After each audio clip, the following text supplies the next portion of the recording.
And welcome to our December holiday edition of Sports Highlights on the Road from Norfolk State University.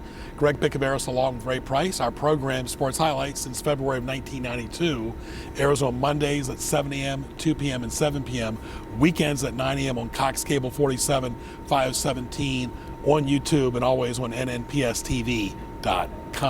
Here at Norfolk State, MEAC right here, talking to Robert Jones, their basketball coach since 2013. Good to see you. Thanks. Basketball's in your blood. You grew up in New York. Yeah. Talk about your basketball background. Well, growing up in New York, New York City, basketball is supreme. There is no talk about football. There's no talk about baseball. It's just basketball, from the playgrounds and things like that. So growing up in Queens, New York, I actually did dibble and dabble as a little leaguer in baseball, but then as I grew, basketball just, took over my world. So from being a player to a coach, I've been doing basketball now probably over two-thirds of my life probably. Right, and the Nets are there, but there's nothing like New York Knicks basketball back in the day with Walt Frazier and so many great players, but they want to see him get back to the Patrick Ewing years where at least they were competitive. Yeah, without question. I mean, if you're a New Yorker, you're probably a New York Knicks fan. Mm-hmm. The Nets, I know they moved to Brooklyn, but if you're a true New Yorker, you don't really recognize the Brooklyn Nets, and I know they're doing some good things with, Kevin Durant and, Kyrie Irving, and we'll see who else they might get for this season. But, you're a Knicks fan, and, everybody hopes the Knicks, are able to get back to, a championship level that they have been in the past. Well, your journey started there, but how did you get to Norfolk State? Well, I went to SUNY New Paltz College, and then I played there. I was a Division III All-American my junior year.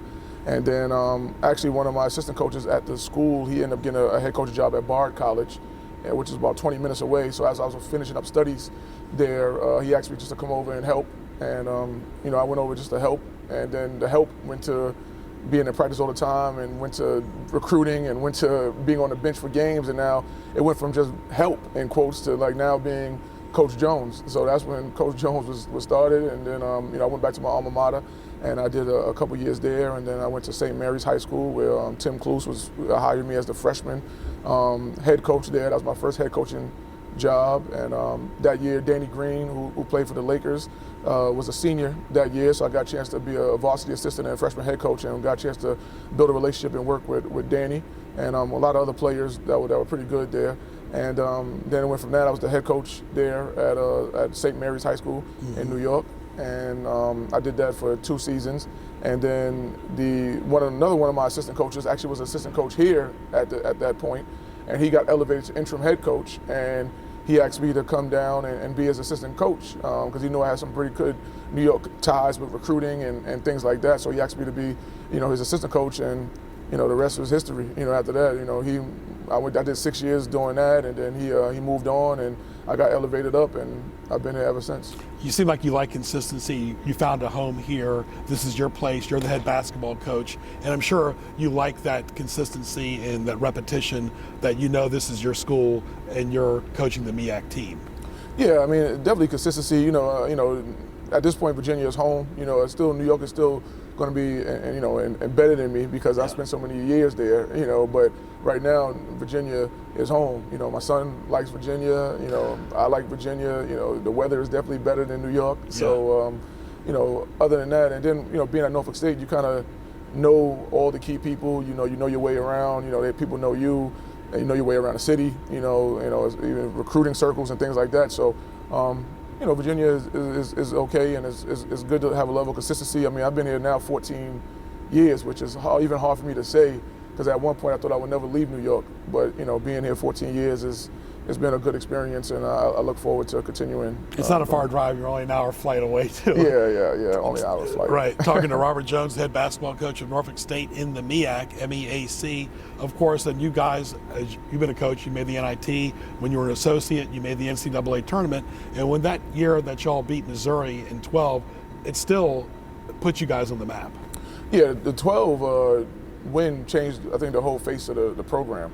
It became more nationally recognized. It's like before, I was a recruiting coordinator, and you would go into people, homes and say, hey, we're Norfolk State, we're located 15 minutes from Virginia Beach. You have to give them the whole spiel about where you were actually located. But after that game, it was no longer like you didn't have to tell people where you were from anymore. Right. People knew, or at least they heard of the name.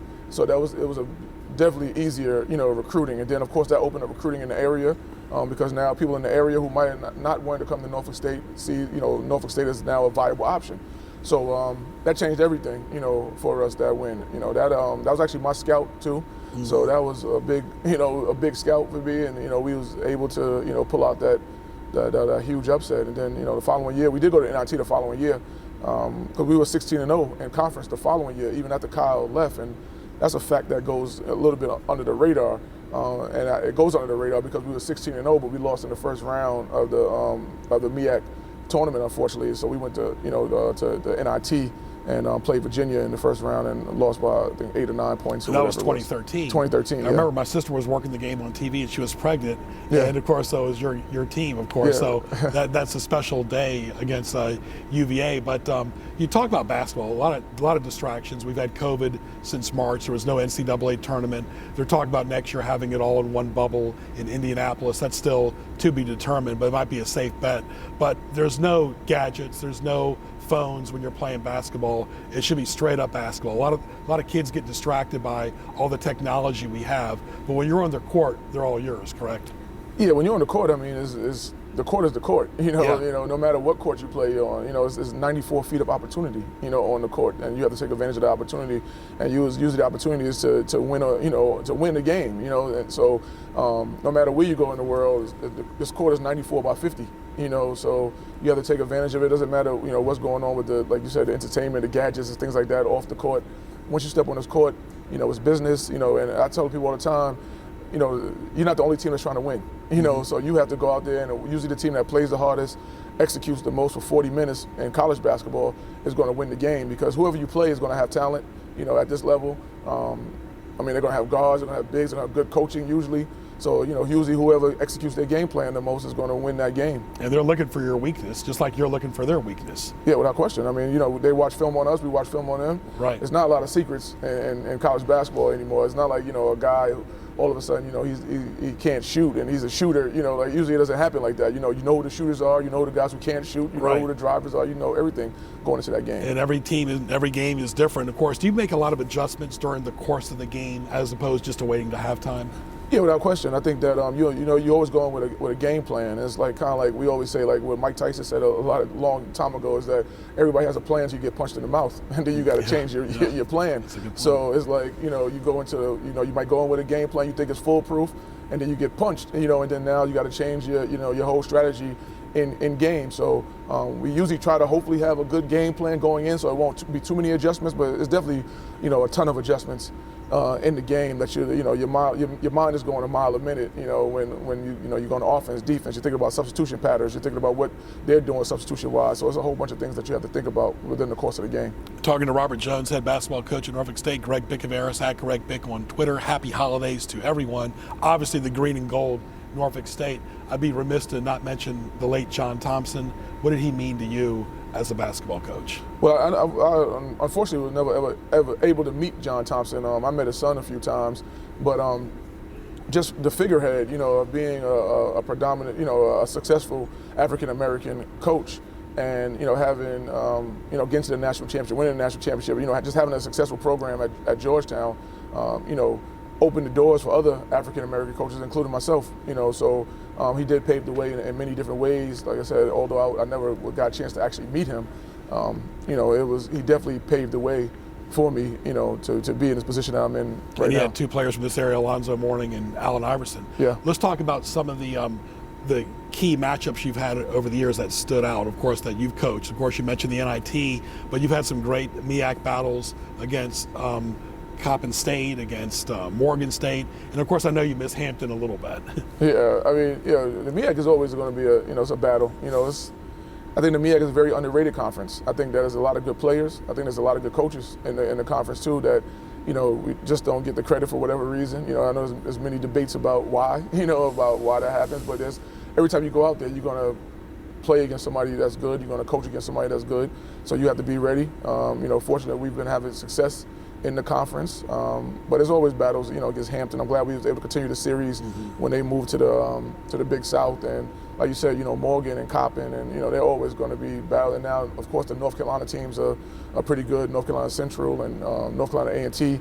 So those are always battles. But some of the memorable games, obviously, is the NIT. I mean, in 2019, NIT for me, in particular, is when we were a huge underdog and we were able to beat Alabama, as an 8-1 seed. So to get that win, was a high point from in my career. And Alabama's coach is a former NBA player. Yeah, it was Avery Johnson. Yeah. So just seeing the little general, on the sideline, somebody you've seen play, for many years growing up, and then be able to coach against them, and of course get a win against them was great. And Avery Johnson played with David Robinson, who played at the Naval Academy. So the fact that you beat him, you must have had a very good, confident night that night. Oh, that night was crazy. Yeah. I mean, that night was, I got so many text messages from people that I haven't even spoken to. I got text messages from my elementary school girlfriend. Yeah. I didn't know what she was doing. I don't know how she got my number, honestly. But it's like we won the game, and then after the game, it's like 115, 118 text messages, and then all types of mentions on Twitter, Instagram, things like that. It's like it kind of electrified the city a little bit, and kind of electrified the campus, and it was big for us because we had just lost in the MEAC championship game by 3 points. So for us to bounce back and win the NIT game, kind of just swept that under the rug a little bit, and with the success. What do you expect this year with COVID and the 2021 season? We all want to move past 2020. We're all thinking 2021. So it's fluid still. Yeah, it's definitely fluid. I mean, day to day is fluid. Day to day schedules are fluid. So we'll see what happens. I think that we're definitely going to start the season. I mean, that's clear. Whether we finish it or not, that's going to be to be determined, or whether it's going to be delayed, as we move forward, it's going to be to be determined. But I think that everybody's excited about starting. Hopefully, we won't have to stop, the season. But if we do, we understand, because this is a pandemic. It's a different time than we've ever had in any of our lives. So. We look forward to just playing. And Robert's 100% right, because football has stopped a lot of games this year, including the MEAC football season, but all as well as Division I teams too have had to stop and cancel games. Every game is a gift then. Every game is a gift. Yeah, without question, every game. And we tell people all the time, I know it's an old coach's cliche, you never know when it's going to be your last game. And right now, you never know when it's going to be your last game. Just like last year when we were gearing up for the MEAC tournament, and we were on a roll, we were kind of rolling into that tournament. Yeah. We didn't know that when we played Morgan State, that was going to be our last game. We were thinking about getting to that last game of the MEAC tournament, and we never even played in the MEAC tournament because they canceled the tournament the day we were supposed to play. So, Morgan State was our last game, and we just try to keep that mantra with all of our guys right now. That's a hurdle you want to get off your back. You want to win it at the Norfolk Scope. You'd like to win that MEAC title, not just for you, but for the entire school and the alumni as well. Yeah, without question. I mean, I saw, how it was when we won in 2012. And we won in Winston-Salem, so it was hardly, anybody there. But to get that, it's like almost like a crowning achievement for the career, here, is that, there's been a lot of success. There's been a lot of winning, in conference. There's been, a lot of good players been recruited. I mean, Kyle O'Quinn is a success story. He was my first recruit here. So it's like everything else is in line already, and then now, the final piece is to bring Norfolk State back to the NCAA tournament. And then I can't say like, then my work is done, but it will feel like, I've checked all the boxes here at Norfolk State. It'll be a big accomplishment. Yeah. Robert, all the best to you in this 2021 season, to your family as well. All right, you too. Thank you. Very good. Robert Jones right there, the head basketball coach at Norfolk State. Been here for over a decade, been the head coach since the 2013 season. A credit to Hampton Roads. Sports highlights will continue on the road from Norfolk State after these messages. I want to be a historian. I want to be a marine scientist. I want to be an oceanographer. I want to be an astronaut. I want to be a zoologist. I want to be an engineer. Virginia is rich in educational resources. Virginia is for. Virginia is for. Virginia is for. Virginia is for. Virginia's for learners.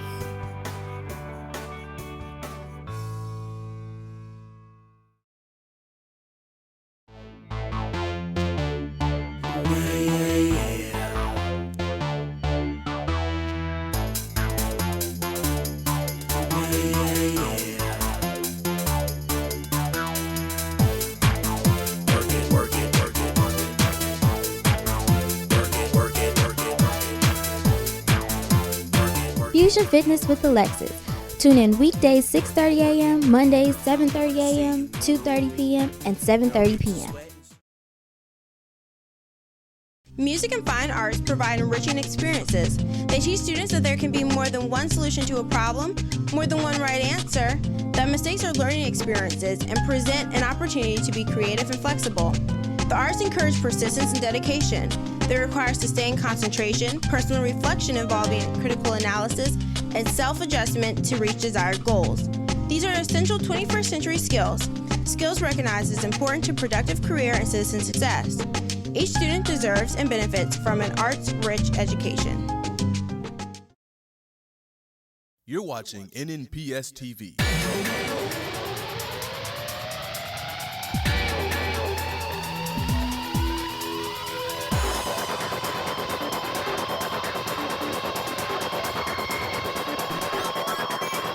Catch sports highlights on Mondays at 7, 2, and 7, and on Saturdays and Sundays at 9 a.m.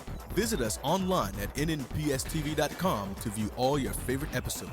NNPS TV, watching education happen.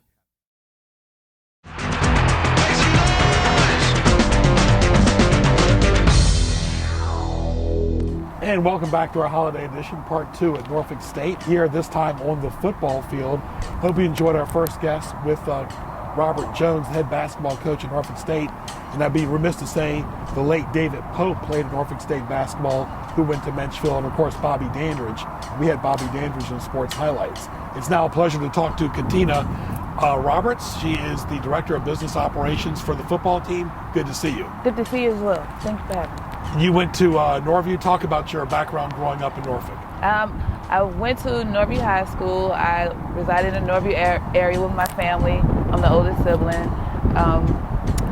I graduated with the class of 1994. From there, I matriculated to started college at Norfolk State. Then from Norfolk State, I went into the workforce, and from there, I worked in human services. I did like 13 years in human services, and now I'm here in higher ed. Started off in student accounts, financial aid. From financial aid, I went to the business office for athletics, and then I matriculated to here, the Director of Football Operations. How did all those jobs help you with the football job, you think? Work with different people and everything. I think just being able to work with people from like all backgrounds and experiences and networking and familiarizing myself with people and building healthy and positive relationships that helped me to get to where I am now. I interacted a lot with the student body in financial aid and student accounts, but more so just in my career path has been working in customer service and human services and giving back to the community. So that, in my opinion, has that's just who I am. So therefore, it was easy to transition and get here to work with the football program. Coach Scott, our head football coach, I was not familiar with him. Over time, the relationship developed interacting with the student athletes. So therefore, when I transitioned to athletics and the spot became open and we had a vacancy as far as no DFO in place, then that allowed me to build a relationship and show my skill set, and that got me here in the position. You talk about the DFO, folks, that's the Director of Football Operations. When you talk about that, what does your day-to-day job now consist of mostly?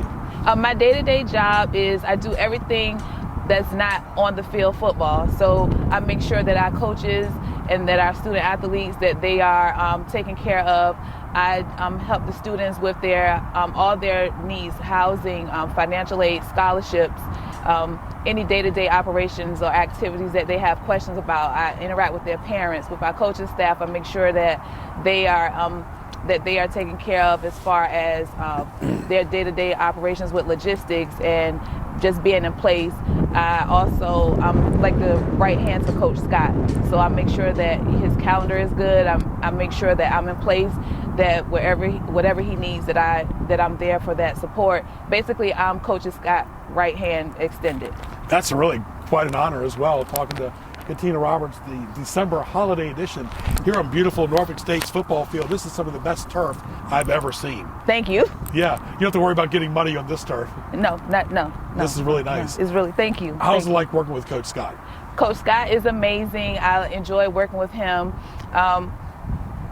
He's very straightforward. As a matter of fact, guy.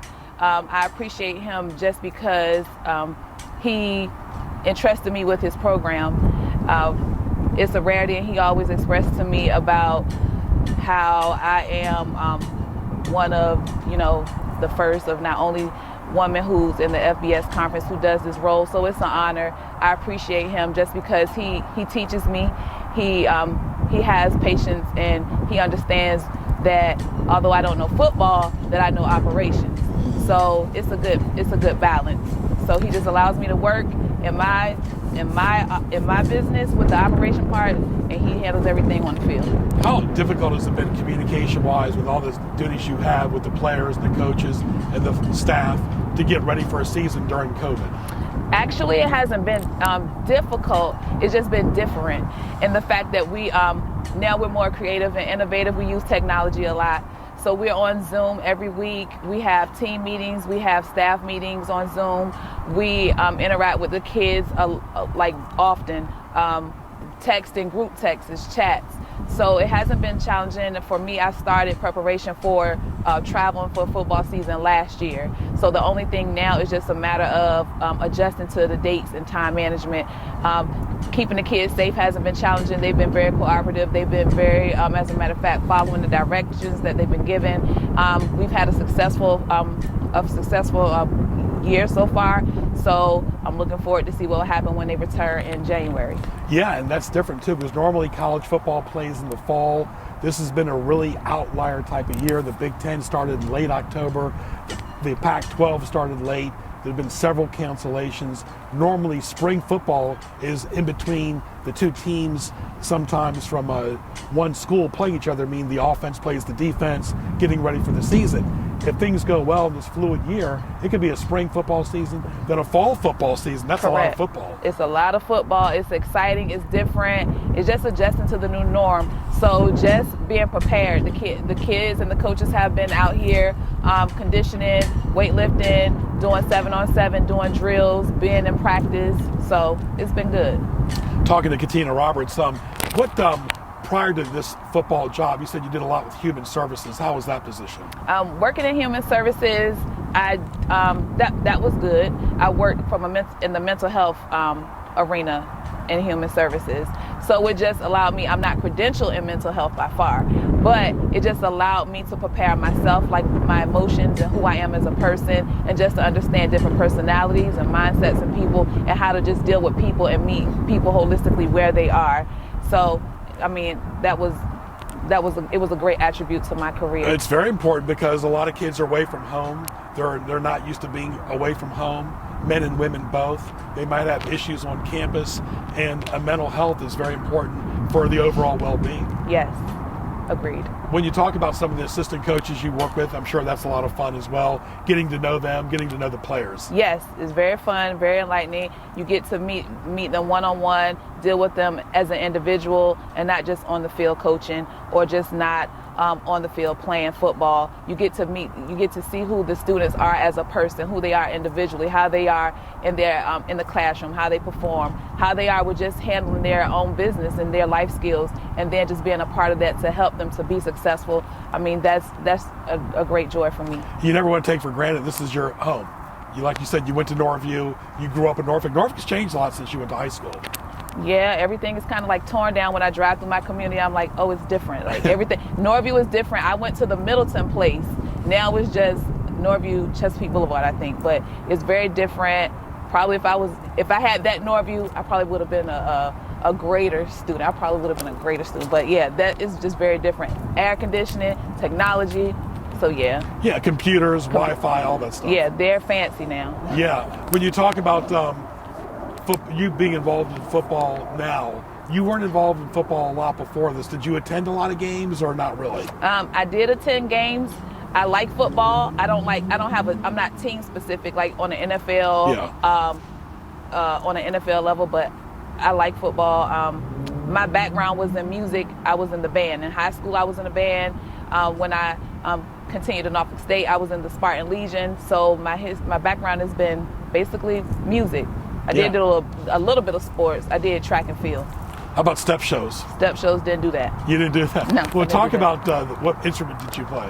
When I came to Norfolk State, I played the saxophone. I was under the leadership of Mr. Walker, who rest in peace, Mr. Walker. He was a great band director. When I was at Norview, my band director was Mr. Garcia, who's amazing. And I originally started with the flute and the piccolo. So I then aspired to transition here. In order to be a part of the Legion, I had to learn a new instrument. So the saxophone was it. So actually I played the saxophone, the flute, and the piccolo. Very good. What advice would you give to young high school kids that want to go to college, first of all, to Norfolk State? My advice would be just to stay focused. It's okay to make mistakes. Your mistakes are part of your testimony and who you are. Don't be ashamed of any choices that you make. Just learn from them and be accountable. Just focus, work hard, and you can't wait till the fourth quarter to be great. You got to do it. You got to do it all 4 quarters to make sure and just build from that. So stay focused, listen to your parents, listen to your guardians, listen to your support, your village, and just do what you're supposed to do and stay out of trouble. And you could be and do anything that you want to do. Yeah, you might stumble and fall, but get back up. Get back, right. Dust off and shake it off and keep it moving. That's right. All right, Katina, all the best to you at Norfolk State. Thank you. And of course, you grew up in Norfolk, so I know you're proud to be in the city of Norfolk. I am. It's a pleasure. All right. Happy holidays. Thank you. Happy holidays to you too. All right, Katina Roberts right there from Norfolk State University, Director of Football Operations for Coach Scott, doing a great job here on this beautiful field as well. I want to thank our first guest, the basketball coach, Robert Jones, as well. I want to thank Matt Mahalik and his staff and Ray Price. Happy holidays, folks. Stay safe and be always diligent of those around you and the traffic as well during this holiday season. I'm Greg Bicaveras, and we'll talk to you soon.